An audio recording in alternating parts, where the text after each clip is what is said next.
Un cariñoso y respetuoso saludo para todos ustedes. Estoy aquí para dirigir algunas palabras de fin de año.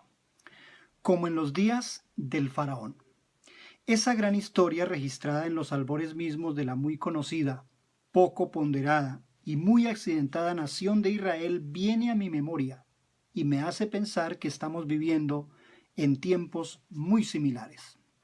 Faraón, imperturbable, creyéndose a sí mismo un dios, gobernaba en lo que él creía era un inconmensurable reino, con gran poder y una majestad ilimitada.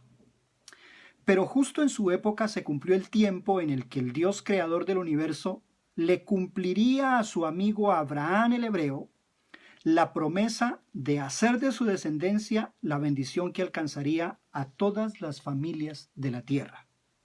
Así que Dios sin demora echó a andar su plan. ¿Y qué fue lo que Dios hizo? Lo que Dios hizo fue manifestarse, darse a conocer. Y se dio a conocer a sus profetas, Moisés, María, Aarón. 2, se dio a conocer a Faraón y por ende a todas las naciones. Y 3, se dio a conocer a su pueblo, que desconocía ser su pueblo o lo había olvidado. ¿Dónde estaban sus profetas en ese momento? Así leemos en Éxodo capítulo 3, versículo 1. Apacentando Moisés las ovejas de Jetro, su suegro, sacerdote de Madián, llevó las ovejas a través del desierto y llegó hasta Horeb, monte de Dios, y se le apareció el ángel de Jehová en una llama de fuego en medio de una zarza, y él miró y vio que la zarza ardía y no se consumía, y dijo, iré y veré, y mientras caminaba, Dios lo llama, Moisés, Moisés. Y él respondió, heme aquí, y Dios le hace una comisión. Moisés es el escogido para salvar al pueblo de Israel de Egipto, pero está en otras actividades. Ha estado huyendo, se ha estado escondiendo de la realidad.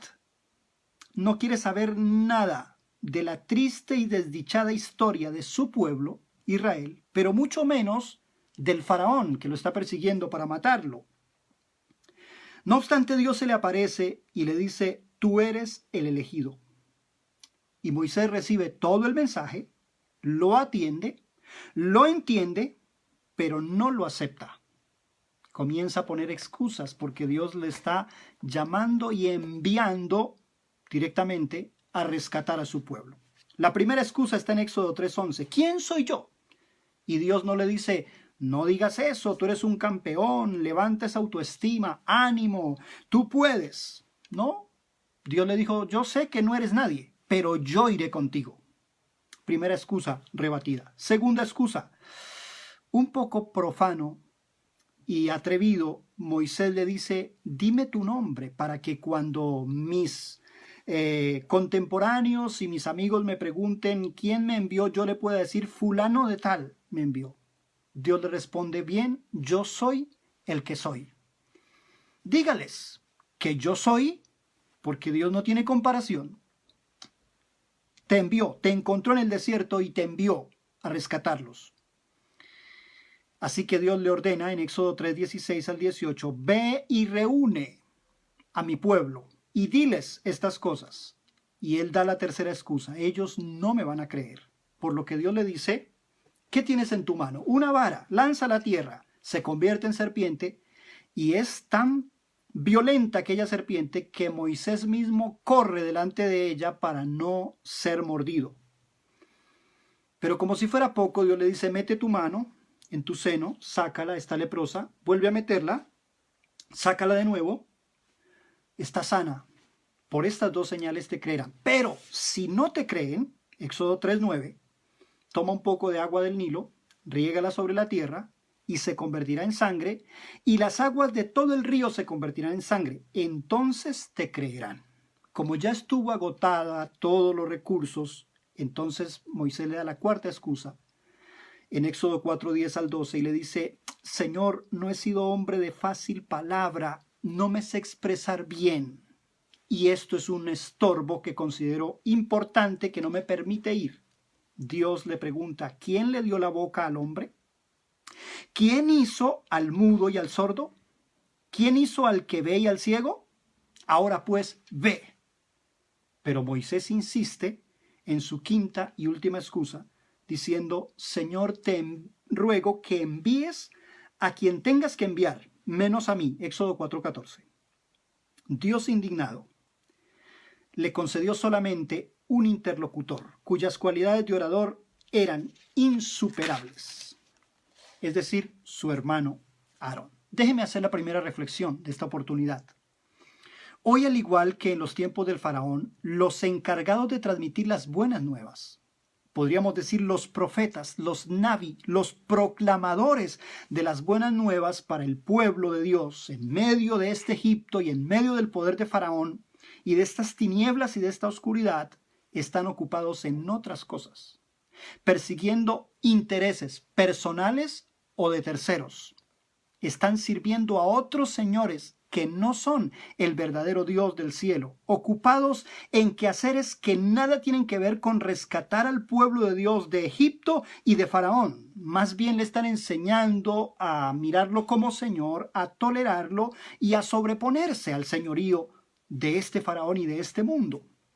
Dios ha hecho algo en este año para mostrar a sus verdaderos siervos que no le conocen, que no conocen su voluntad, que sus prioridades difieren de las de Dios, que lo que hacen en muchos casos nada tiene que ver con el ministerio del que Dios quiere que se ocupen. El apóstol Pablo, escribiendo a los Efesios, dice que el fin último de los 5 ministerios es perfeccionar a los santos hasta que todos lleguen a la medida de la estatura de la plenitud de Cristo, que los preparen para el ministerio y para el encuentro con el Señor. Pero lo que tenemos hoy es a un grupo de ministros que enseñan a la iglesia cómo ganar dinero, cómo ganar amigos, cómo vivir en el mundo, cómo conquistar las naciones, cómo ser felices, cómo ser promovidos a un nivel de fama, cómo ganar las elecciones políticas de su localidad, cómo ser un candidato, cómo ser una persona insigne en medio de este mundo, cómo ganarse el Grammy latino cantando música que no se sabe si es cristiana o secular. Y no están ocupados de perfeccionar a la iglesia de Cristo. Y tienen muchas excusas para hacerlo. El siglo XXI, la nueva era, la tecnología, el mundo es diferente a 1900, el mundo es diferente a la época de los apóstoles, etc. Y esta enfermedad, este COVID, ha hecho que se demuestre que de nada sirvieron todas las cosas que estaban haciendo los siervos de Dios en este año 2020. ¿De qué sirvieron las charlas de sanidad interior? ¿De qué sirvieron las charlas de psicología social, de empresarismo, de iglecrecimiento, de evangelismo masivo, de cómo hacer un concierto para 5,000 personas? La gente se estaba muriendo. La gente necesitaba era que los ayudaran a entrar al cielo, no a ser mejores personas en la sociedad, en el barrio, o aquí o allá, o cómo ganar dinero. El dinero fue tirado a las calles, fue despreciado porque no sirvió de nada. Dios se manifestó a sus siervos para mostrarles que no le conocían y que estaban ocupados en cosas que diferían de las que Dios quería que se ocuparan. Número 2. Dios se manifestó a Faraón. Cuando Moisés fue ante el trono del Faraón y escuchó el mensaje, también lo recibió, pero este sí que lo rechazó violentamente diciendo: ¿y quién es ese Jehová? Y Faraón decía de sí mismo: yo soy el Dios humano, el hijo de Ra, el invencible Dios Sol encarnado. Y de hecho Faraón vivía en su cielo, que era Egipto, por eso en Egipto todo era un dios. El sol era un dios, la luna era un dios, el río Nilo era un dios, las ranas eran un dios, los piojos eran un dios, hasta el polvo de Egipto era un dios, la langosta y el escarabajo eran un dios, el día y la noche eran dioses, y según ello, todos los gobernaba el faraón. Así que el Dios del cielo comenzó a darse a conocer al faraón, a su corte y por ende al mundo entero, disputando con todos los dioses de Egipto. Y es ahí donde toman valor las palabras de María y Moisés en Éxodo 15:12, donde dice: ¿quién como tú, Jehová, entre los dioses? Te terrible en hazañas, magnífico en loores, magnífico en santidad. Y como dice el Salmo capítulo 86, versículos 8 y 9, oh Señor, ninguno hay como tú entre los dioses, ni obras que igualen tus obras. Todas las naciones que hiciste vendrán y te adorarán, y delante de ti glorificarán tu nombre. Déjeme hacer la segunda reflexión. Hemos atravesado un año en el que todos los hombres, dioses y semidioses han sido humillados, burlados, avergonzados, removidos de sus tronos y han sido llenos de terror y de miedo y dado cuenta de su mortalidad e incapacidad de actuar frente al poder y la autoridad de Dios. Hay muchos dioses que habían sido adorados en este mundo hasta principios de 2020. El Dios de la ciencia, el Dios de la tecnología, el Dios de los avances científicos. Los gobernantes y las gentes del mundo levantaban su voz contra Dios y decían, tenemos todo, tenemos tecnología, tenemos avances científicos, tenemos ciencia, nada nos hace falta, no necesitamos a Dios, no queremos a Dios. Pero este virus hizo entender a las naciones de la tierra que hay cosas que aunque hayan todos estos dioses, se salen de las manos de ellos y de los que los adoran. La filosofía, el escepticismo, la inmutabilidad del ser humano que lo lleva a ser indiferente con Dios fue quebrantado en este año 2020. La gente tuvo que entender que solo Dios tenía la última palabra y que postrados ante Él era donde podíamos obtener respuesta, salvación o por lo menos escape temporal de esta terrible situación de salud. Pero si hablamos de los dioses religiosos, que no eran otra cosa que sus jerarcas, llámense islámicos, católicos, budistas, taoístas, ateos, mesiánicos, cristianos u ortodoxos, todos habían puesto la confianza en sus señores, en sus jerarcas, en sus denominaciones, autoproclamándose como la única, verdadera, perfecta y última iglesia, y la que tenía la perfecta razón. Pero todos estos también tuvieron que temblar y reconocer que no eran más que hombres, que no eran más que seres humanos, que nada podían hacer para sobreponerse a circunstancias tan difíciles como las que tuvieron que vivir, que no eran Dios y que el que tiene la palabra final es Dios. Pero en tercer lugar, Dios se manifestó a su pueblo. Recuerden que Dios envía a Moisés, toman a Israel y lo llevan a través del desierto, protegiéndolos de las manos de Faraón y de su ejército, pero además los protege de las aguas del Mar Rojo y queriendo los egipcios hacer lo mismo, son muertos allí junto con su dios Ra, con su sol encarnado, que es el faraón. Y ellos ven las maravillas de Dios, escuchan el cántico de Moisés y de María, pero una vez termina todo, dicen, ¿y quién es ese Dios que nos sacó? Quisiéramos conocerlo. ¿A quién se parece? ¿Qué imagen hay en su cuerpo, en su cara? Parece un becerro, parece una garza, parece un escarabajo de la tierra. ¿A qué se parece?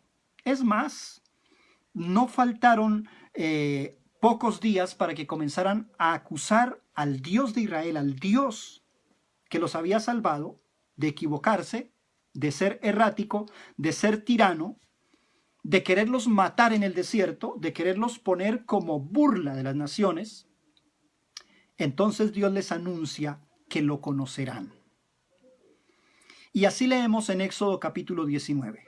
En el mes tercero de la salida de los hijos de Israel de la tierra de Egipto, en el mismo día llegaron al desierto de Sinaí.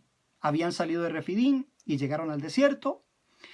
Y Moisés subió al monte de Dios, y Jehová lo llamó desde el monte diciendo, así dirás a la casa de Jacob y anunciarás a los hijos de Israel. Y les da algunas instrucciones. La primera de ellas es, miren bien lo que hice en Egipto a Faraón y cómo los saqué como sobre alas de águila. No fue su suerte, no fue su capacidad, no fue su nombre y su apellido, no fue su raza, no fue su religión, fui yo que lo saqué. Número 2. Si ustedes dan oído a mis palabras, si hacen caso a lo que yo les enseño, ustedes serán mi especial tesoro. No son, no eran nada. Eran una cuerda de esclavos que solo sabían recibir látigo y hacer ladrillos. Pero Dios les dice, si ustedes me obedecen, serán una gran nación. 3. Santifíquense hoy y mañana, ni siquiera toquen mujer. 4. Laven sus vestidos y sus cuerpos. 5. Estén preparados de pie a la puerta de sus tiendas para pasado mañana. Y número 6. Observen bien el límite del monte y cuídense de sobrepasarlo, porque de lo contrario morirán. Y estos como que dicen, ¿y este Dios quién es? ¿Quién se cree? ¿Qué majestad tiene? ¿Qué poder? ¿Qué autoridad? ¿Qué tales cosas nos manda? Que por cierto es lo que muchos cristianos dicen. ¿Cómo Dios se va a meter en mi vida? ¿Cómo Dios me va a mandar qué debo hacer y qué no debo hacer? ¿Cómo Dios me va a prohibir? Yo no creo que Dios vaya a exigir esas cosas. Es lo que tú crees, pero lo que dice la Escritura es muy diferente. Por eso es que Dios decide manifestarse como Él es, poderoso, sublime, omnisciente, omnipotente, omnipresente. Y cuando llega la mañana de aquel día, se oscurece el cielo y cae una nube oscura sobre el monte Sinaí y comienzan allí a haber truenos, relámpagos, y había un sonido de bocina insoportable y la tierra temblaba y habían rayos y centellas, tanto que ellos dijeron, este Dios no es cualquier Dios, es un Dios terrible, es un Dios poderoso. Y así fue como Israel conoció a su Dios. Déjeme mostrarle lo que dice Éxodo 20:18. Todo el pueblo observaba el estruendo de los relámpagos y el sonido de la bocina y el monte que humeaba, y viéndolo el pueblo temblaron y se pusieron de lejos y le dijeron a Moisés, habla tú con nosotros y nosotros oiremos, pero no hable Dios con nosotros para que no muramos. Y Moisés le respondió al pueblo, no temáis, porque para probaros vino Dios, y para que vuestro temor esté en vuestros corazones, y para que no pequéis. Dios es mucho más que su denominación, mucho más que su pastor, mucho más que su congregación, mucho más que su corazón, mucho más que sus sentimientos, mucho más que su inteligencia y mucho más que lo que usted pueda entender acerca de Él. Hoy tenemos un pueblo de Dios completamente identificado con sus pastores, con sus denominaciones, con la excelencia que sus denominaciones les exigen, pensando que es la excelencia que Dios exige, pero que nada tiene que ver con ella. Completamente comprometidos con extender el reino terrenal de sus denominaciones y poner el título de estas en todas partes, donde sea visible, y ponerle lámparas para que de noche alumbre, y poner un gran título en sus púlpitos para que en las transmisiones salga el nombre de ellos y sea exaltado. Pero no saben nada de extender el reino de Dios, ni en qué consiste el reino de Dios. Adoran a un Dios que sirve a sus intereses y que creen que les pertenece solo a sus iglesias. Es más, no se lo prestan a nadie. Y por el contrario, lo usan para atacar a sus contradictores. Dicen, si usted sigue en contra de denominación o se va de la mía, yo le digo a Dios que trate. Porque es que el Dios de ellos sirve a sus deseos. Ellos creen que Dios piensa como ellos, que actúa como ellos y hasta se asusta como ellos. ¡Ay! Usted no obedeció a mi pastor, usted dijo esto de mi santa iglesia. ¡Ay! Dios. Y Dios como que también se asusta con ellos. A su propio parecer les parece que Dios solo se puede manifestar en sus iglesias, a través de ellos, cual si fuera un ídolo mudo, el cual pueden cargar y descargar donde ellos quieren. Creen que la manifestación de Dios es una gritería interminable y descontrolada de los fieles, y que se atropellen unos a otros y dicen, esto es la gloria de Dios. Gloria es luz. ¿Acaso hay iluminación para los indoctos que llegan y miran semejante desorden y gritería? Creen que la palabra de Dios son esos discursos adelantados a altísima voz por sus ministros o hablados a toda velocidad y con toda energía por sus oradores. Creen que ese es el verdadero mensaje que el mundo necesita. Creen que el poder de su predicación radica en la medida de descalificaciones e insultos que sus representantes puedan proferir contra los que consideran no salvos, no santos o no amigos de ellos. Creen que Dios se mueve cuando ellos mueven la cabeza, cuando ellos profetizan, cuando bendicen o cuando maldicen, es que Dios se mueve. Es decir, Dios hace lo que ellos piensan que debe hacer. Debo ya ir finalizando y decir que el profeta Isaías, que me temo que es mucho más profeta que algunos que se llaman profetas hoy, y que es más sabio que muchos sabios de hoy y más teólogo que los maestros de teología del día de hoy, dice lo siguiente: oh, si rompiesen los cielos y descendieras y a tu presencia se escurriesen los montes, si fueres como fuego abrasador de fundiciones, fuego que hace hervir las aguas para que hiciesen notorio tu nombre a tus enemigos y las naciones temblasen a tu presencia. Ese es el perfecto deseo que debe haber en cada hijo de Dios, y es que Dios se manifieste con su poder para que solo Él y nadie más que Él sea glorificado, sea conocido, sea alabado, sea exaltado, sea recibido en cada corazón. Oh, si rompieses los cielos, oh, si te manifestases, oh, si derritieses el orgullo de las naciones. En conclusión, debo decir que el cambio del año no significa nada si los cambios no los genera Dios en nuestros corazones. Los buenos deseos de fin de año no sirven para nada a menos que vengan del corazón de Dios. Los buenos propósitos no son logrables en su vida ni en mi vida a menos que sea Dios quien afirme nuestros pensamientos para lograrlos. El cambio de camino no lo necesita el mundo, lo necesita cada uno de nosotros. Las gentes del mundo no son las que necesitan ser diferentes. Somos cada uno de nosotros. No es su esposa, o su esposo, o sus hijos, o el vecino el que necesita cambiar de actitud. Es usted mismo. Soy yo mismo. El hacer ciertos trucos mágicos este 31 de diciembre a las 12 de la noche, como ponerse ropa interior amarilla, o hacer una gran cena, o celebrar con champán, o salir con maletines a la calle para que este año sea próspero y haya abundancia y me vaya bien en los negocios y pueda viajar mucho, o comerme 12 uvas para que nunca me falte la comida en la casa, no sirven de nada. El ser optimista, el ser positivo, no cambia las circunstancias ni las cosas que Dios ya ha designado hacer en este próximo año. Nuestras oraciones no pueden cambiar caprichosamente la voluntad y los planes de Dios. Sí pueden enseñarnos a conocer la voluntad de Dios, a conocer los planes de Dios, a respetarlos, a ser más santos, a ser más justos, más fieles, más cristianos, más parecidos a Dios. Ese efecto sí lo causa la oración. El hacer una gran cena y comer muchas galletas de colores y sabores, el beber, el comprarse un traje nuevo, no te hace más feliz en este año entrante. El leer la Biblia no nos hace más aceptables o encomiables delante de Dios. Sí nos puede hacer conocer cuán lejos estamos de Dios y cómo podemos de veras volvernos a Él. El asistir a una iglesia te puede hacer más amigo del pastor, más amigo de sus líderes, más conocido en su feligresía, pero no te hace realmente más apto delante de Dios. Habría que preguntarnos, ¿realmente me acerco más a Dios al estar en esta congregación?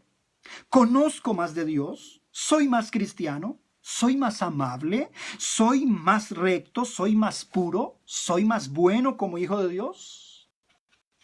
Tomarse fotografías de felicidad y publicarlas realmente demuestra la poca felicidad que hay en su familia.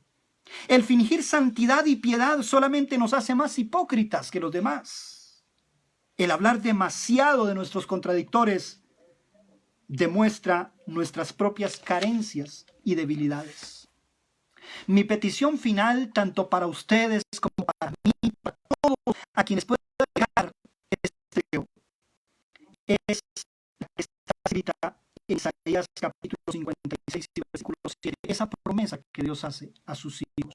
Yo los llevaré a mi santo monte y los recrearé en mi casa de oración. Eso es lo que quiero que pase con ustedes y conmigo en este año 2021, que Dios nos atrape allá en la lejanía donde nos hemos ido de Él y nos lleve a su monte y nos lleve a un reencuentro con Él y nos recree en su presencia, en su casa de oración. Pero añade, sus holocaustos y sacrificios serán aceptos sobre mi altar. Lo que queremos es que seamos aceptados por Dios, aunque los hombres no nos amen, aunque nuestra iglesia no nos quieran, aunque de nuestra denominación nos tiraran por alguna circunstancia, no nos importa si Dios es el que nos abraza, si Dios es el que nos recibe, si Él es el que nos acepta, si Él es el que dice que estamos bien, no importa que todo el mundo diga que estamos mal.